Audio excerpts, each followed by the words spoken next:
A very warm welcome to my lovely students out there. मैं मानसी आप सबका तहे दिल से स्वागत करती हूँ इंग्लिश के इस सेशन में।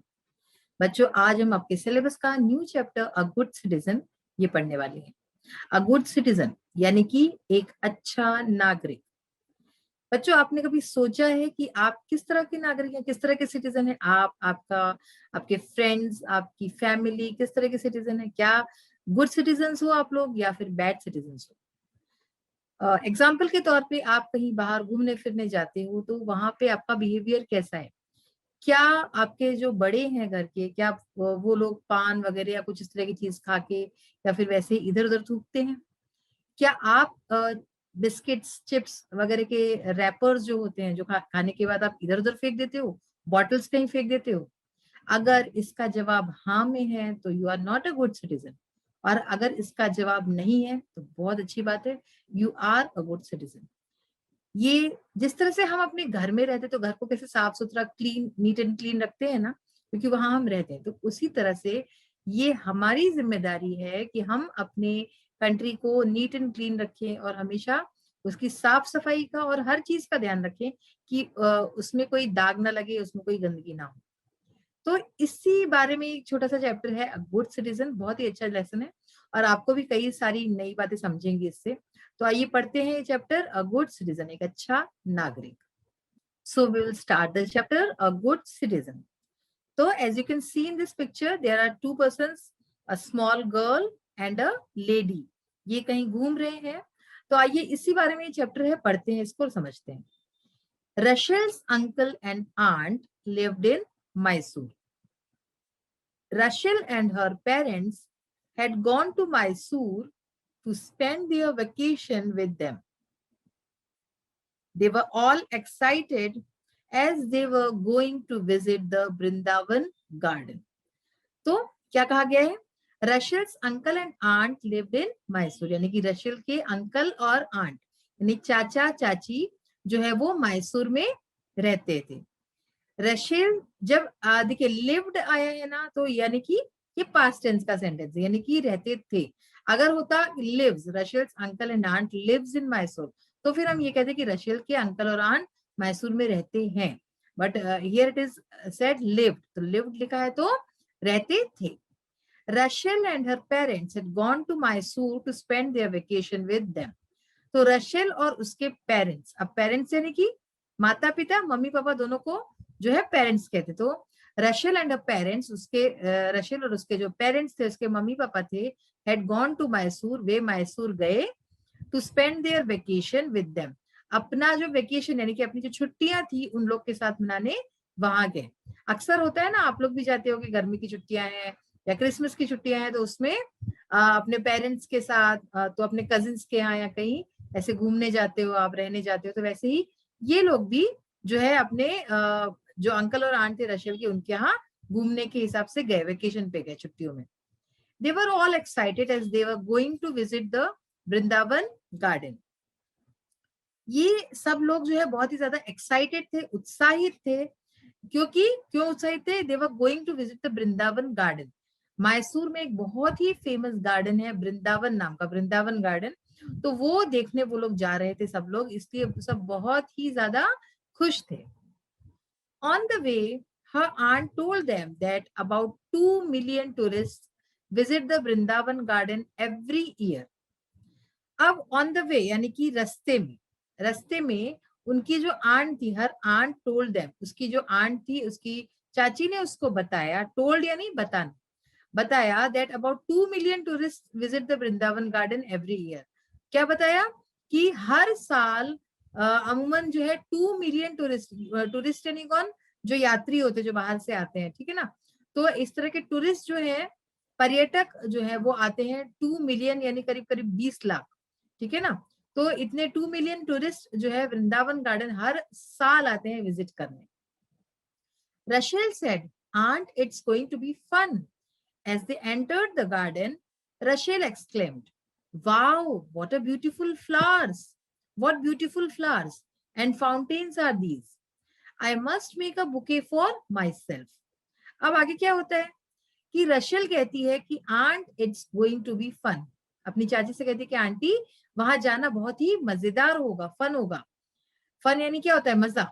As they entered the garden Rachel exclaim, जैसे ही उन्होंने गार्डन में एंटर किया, गार्डन में प्रवेश किया, उससे रशेल ने एक्सक्लेम किया, यानी कि आश्चर्य से, जैसे उसने कहा, wow what beautiful flowers and fountains are these.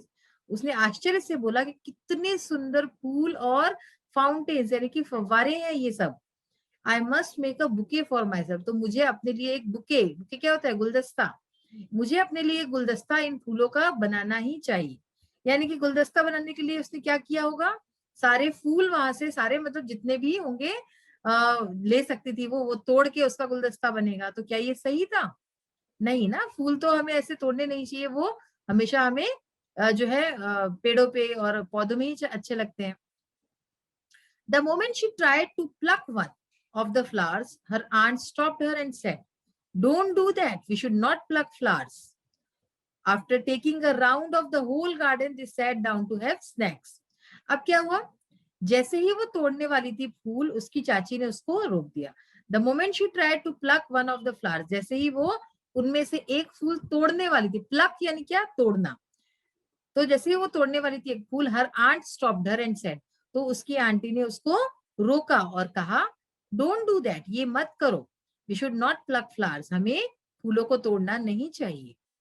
After taking a round of the whole garden, पूरे गार्डन का एक राउंड, एक चक्कर मारने के बाद, जैसे आप भी कभी अगर कहीं जाते हो इस तरह के गार्डन वगैरह में, तो क्या करते हो, सबसे पहले एक चक्कर मारते हो, पूरा देखते हो ना गार्डन, तो वैसे ही इन लोगों ने पूरा गार्डन देखने के बाद they sat down to have snacks, तो वो बैठ गए स्नैक्स खाने के लिए। स्नैक्स यानी क्या, जो नाश्ता होता है, सूखा नाश्ता वगैरह, तो वो स्नैक्स खाने के लिए बैठ गए।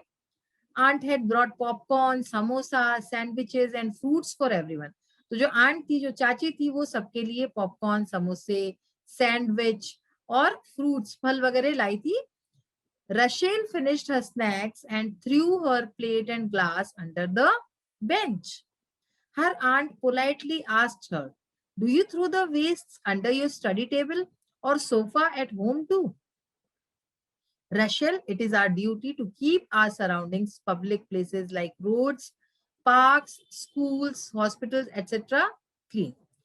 तो क्या हुआ, अब ये सब इन्होंने स्नैक्स खाए और इसके बाद क्या हुआ, रशल फिनिश्ड हर स्नैक्स, रशल ने सारा अपना स्नैक्स जो भी था, नाश्ता वगैरह किया, and through her plate and glass under the bench, और उसका जो प्लेट था, ग्लास था, वो सब क्या किया उसने, जो बेंच होती है ना यहाँ पे आपके गार्डन्स में, तो उसके नीचे डाल दिया। Her aunt politely asked her, तो उसकी जो आंट थी, उसकी चाची ने बहुत ही प्यार से और बहुत ही नम्रता से उसको समझाया, कहा, do you throw the waste under your study table और सोफा एट होम टू, कि क्या तुम अपने घर में अपना जो स्टडी टेबल है जहां तुम पढ़ती हो, या फिर तुम्हारा जो सोफा है जहां बैठती हो घर पे, तो उसके नीचे इसी तरह से तुम कूड़ा डाल देती हो। Rachel, it is our duty to keep our surroundings, public places like roads, parks, schools, hospitals, etc. clean. तो वो उसको समझाती है कि बेटा रशेल, ये हमारी ड्यूटी है, हमारा कर्तव्य है, ये हमारा फर्ज है कि हम अपनी सराउंडिंग्स को, अपने आसपास की जगह को साफ रखें। और क्या साफ रखें, पब्लिक प्लेसेस लाइक रोड्स, जो पब्लिक, जहाँ पे आम जनता जाती है, जैसे कि सड़क हुई, पार्क्स हुए जहाँ लोग जाते हैं, स्कूल्स हुए, हॉस्पिटल, ये सारे अस्पताल वगैरह, हर जगह को साफ सुथरा रखना, क्लीन रखना, ये किसकी जिम्मेदारी है, ये किसी एक व्यक्ति की जिम्मेदारी नहीं है, हम सबकी जिम्मेदारी है। तो इस तरह से वो रशेल को समझाती है कि हम अपना घर जिस तरह से साफ सुथरा क्लीन रखते हैं, तो वैसे ही ये सारी जगह भी, पब्लिक प्लेसेस भी क्लीन रखना हमारी ही जिम्मेदारी है और किसी की नहीं। तो इसमें आगे और क्या होता है, we will read in the next session. अभी आइए हम इसके क्वेश्चन आंसर देख लेते हैं। So the first question in the comprehension questions section is, where did Rachel go for her vacation? Rachel अपने वेकेशन पे यानी कि छुट्टियों पे कहाँ गई? कहाँ गई थी वो, अपने आंट के यहाँ, अंकल आंट के यहाँ मैसूर गई थी। Rachel went to Mysore with her parents on her vacation. तो Rachel अपने पेरेंट्स के साथ मैसूर गई वेकेशन पे। अब देखिए इस क्वेश्चन में एक चीज नोट डाउन करने की है, मैं आपको पहले भी बता चुकी हूँ, क्वेश्चन में जब डिड आया है, इट मीन्स की पास्ट टेंस का क्वेश्चन है, ठीक है ना। तो अब हमारा जो इसमें वर्ब है गो, गो का सेकंड फॉर्म लगेगा वेंट। ठीक है ना। रशेल गो टू मैसूर हमने ऐसा नहीं लिखा है यहाँ पे, Rachel went to Mysore for her vacation. ठीक है, समझ में आई बात। तो इस तरह से गो के कौन से 3 फॉर्म्स होते हैं, गो, went, gone.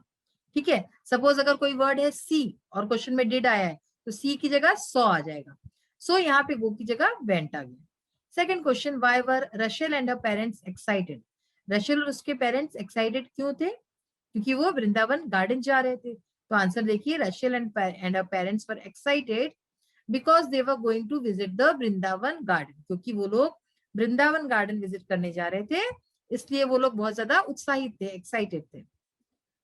What did Rachel want to make for herself?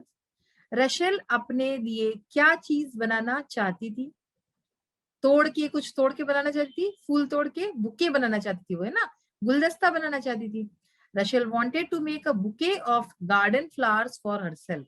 तो रशेल अपने लिए जो गार्डन था उसके फूलों से अपने खुद के लिए एक बुके, एक गुलदस्ता बनाना चाहती थी। How did the old man fall and who helped him? Now this part we have not read yet. हम अगले जो सेशन है उसमें ये वाला पार्ट पढ़ेंगे। इसमें है कि एक जो है ओल्ड मैन है, how did the old man fall, बूढ़ा आदमी कैसे गिरा और उसको किसने हेल्प की, किसने उसकी मदद की।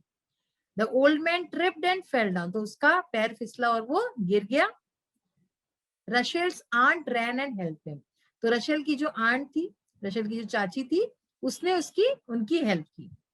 What must we do when we see anyone in trouble? हमें क्या करना चाहिए अगर हम किसी को ट्रबल में देखें, परेशानी में देखें, तो हमें क्या करना चाहिए। एक तो ये होता है, कुछ लोग होते हैं जो दूर से खड़े होकर कोई परेशानी में है तो उसका मजा लेते हैं, बल्कि आजकल तो वीडियो निकालते हैं, ठीक है, फोटो लेते हैं और सोशल स्टेटस पे डालते हैं, इस तरह से करते हैं, लेकिन हमें ऐसा नहीं करना चाहिए। तो देखिए answer, we should go to him her and always help him her who is in trouble. तो हमें क्या करना चाहिए, जो भी ट्रबल में है, जो भी परेशानी में है, उसके पास जाना चाहिए।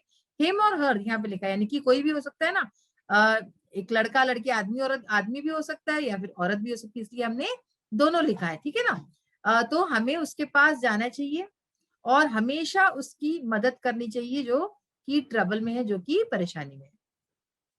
What should be the qualities of a good citizen? एक अच्छे सिटीजन, एक अच्छे नागरिक की क्या क्वालिटीज होती है, क्या अच्छाइयां होती है, गुण क्या होते हैं उसके। A good citizen should always be ready to help those in trouble. एक अच्छा नागरिक जो होगा उसको हमेशा तत्पर रहना चाहिए, वो हमेशा तत्पर रहता है, तैयार रहता है किसी को भी हेल्प करने के लिए, किसी की भी मदद करने के लिए, अगर कोई दुविधा में है, अगर कोई परेशानी में है। He, she would take care of people around him, her. वो जो है, फिर वो चाहे लड़का हो चाहे लड़की हो, कोई भी हो, वो हमेशा जो है take care of people around him, तो अपने आसपास के लोगों की हमेशा जो है टेक केयर करता है, यानी कि उनकी देखभाल करता है या करती है। These qualities make us a good citizen, तो यही क्वालिटीज है जो हमें एक अच्छा नागरिक बनाती है। Now see the word power, fill in the blanks with the words given in the box. Fill in the blanks है हमारे, यहाँ पे कुछ वर्ड्स दिए, पहले उसके मीनिंग समझेंगे हम। Irresponsible, enjoyed, vacation, excited and politely.